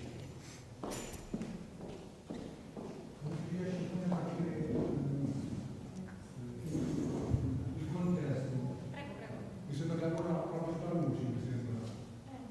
Tutto riflesso.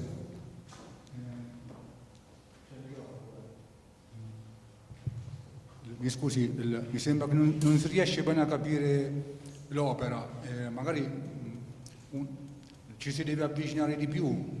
Da qui mi sembra che lavora molto sul riflesso e la luce, chiaramente.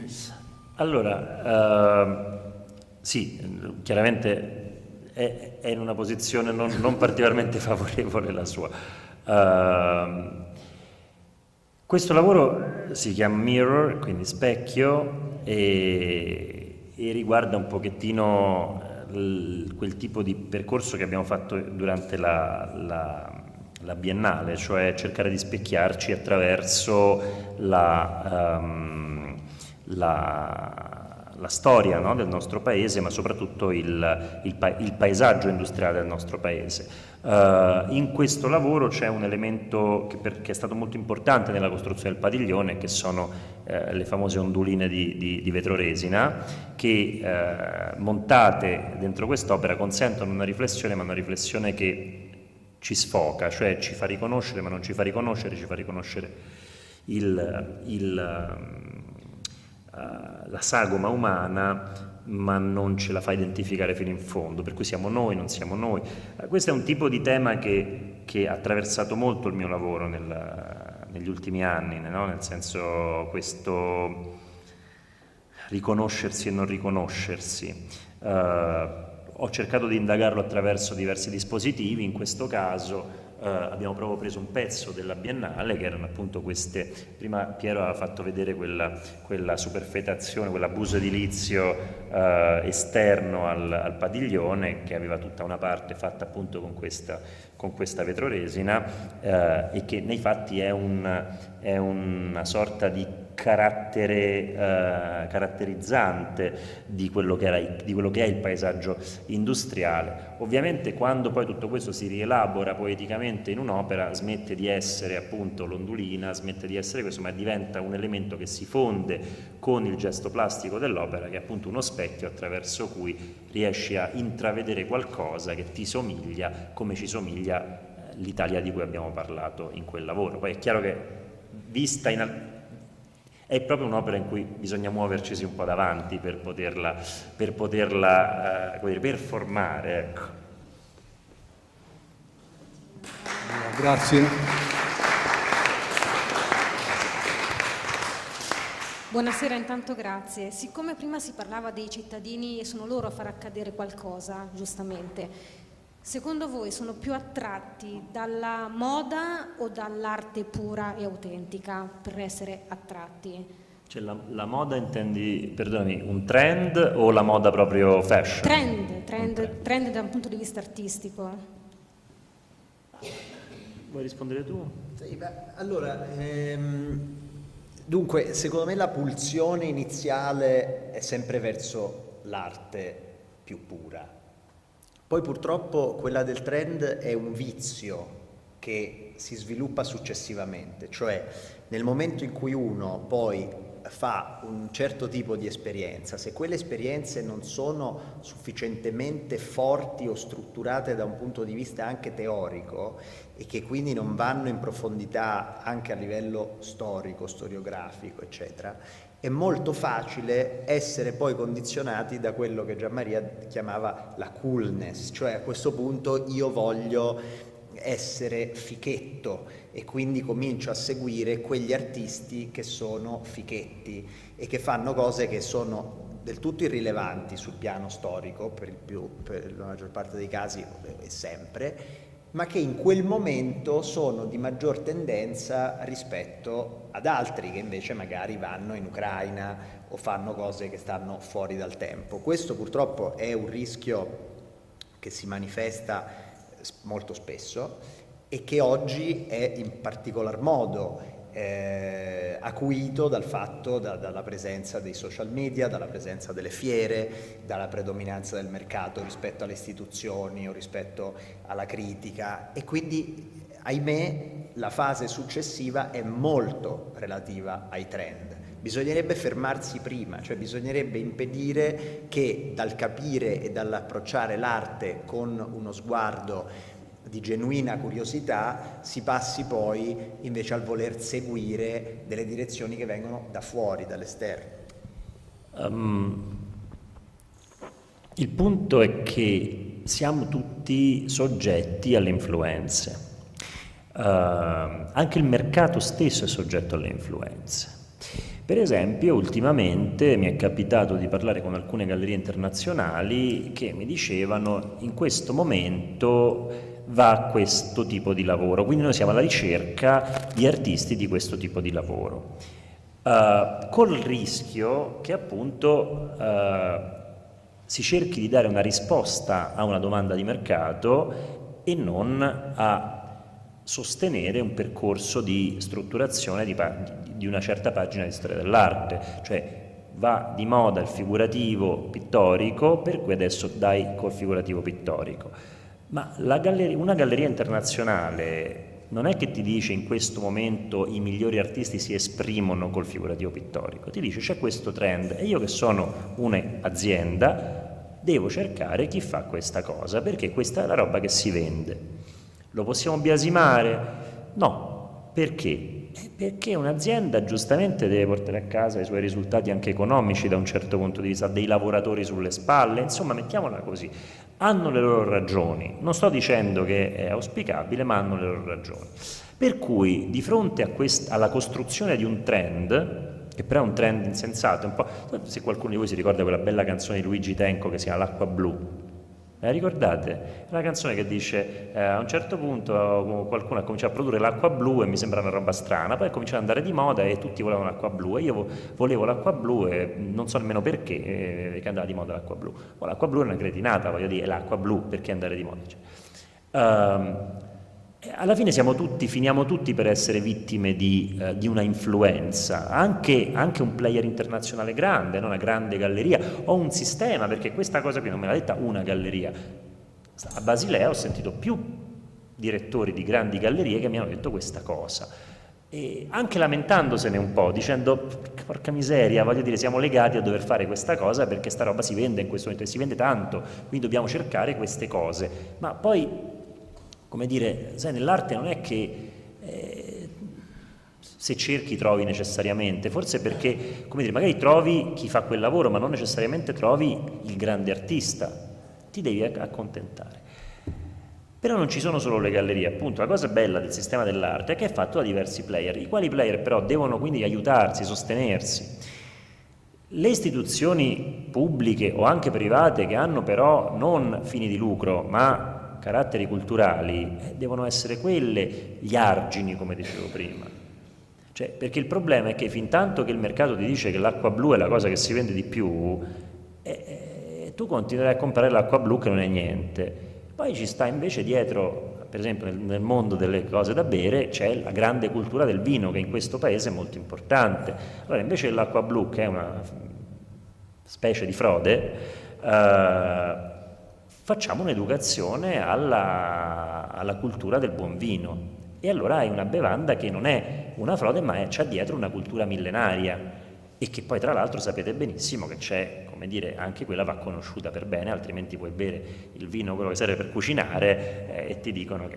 Ecco, il punto è tutto qui, cioè fuggire il trend, che talvolta è semplicemente una stortura di mercato, lo puoi fare soltanto educando, e un museo, una struttura come Quadriennale, cioè una struttura che ha come commitment quello di portare avanti i contenuti e non il mercato, è quella cosa che ti deve dire, beh, sta andando avanti questo trend, benissimo, noi abbiamo sufficiente studio per dire che questo è quello che vale veramente. Poi se va di moda quella roba lì, benissimo, ci sarà sempre una galleria che per vendere deve portare avanti quella roba lì, però i musei non devono seguire il mercato, se no facciamo un po' quello che è successo. Adesso dico una cosa terribile che da uomo delle istituzioni non dovrei mai dire, facciamo un po' quello che è successo alla RAI e a Mediaset, cioè Mediaset ha iniziato a fare un tipo di programmazione molto casual, e la RAI, invece di dire signori, ok, fantastica, bellissima Mediaset, però noi portiamo avanti dei programmi culturali robusti per un periodo importante della sua storia. Poi adesso,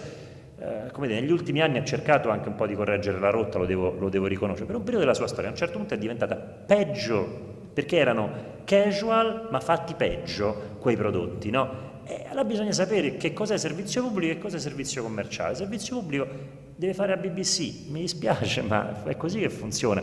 Se ti interessa il pubblico, se vuoi che il pubblico non diventi drogato di acqua blu e alla fine si renda conto che per la stessa bottiglietta colorata o trasparente, questa la paga €1, quell'altra l'ha pagata €25 e c'era soltanto del colore dentro. Insomma, ecco, questa è la partita. Per cui trend, non trend, la verità è l'attitudine seria di ricerca con cui ci si pone rispetto ai problemi. Ognuno è responsabile poi di se stesso, del lavoro che fa, cioè quindi il CHAC è responsabile del suo lavoro e risponde chiaramente del suo lavoro, e forse non si deve neanche troppo occupare se qualcun altro fa un lavoraccio.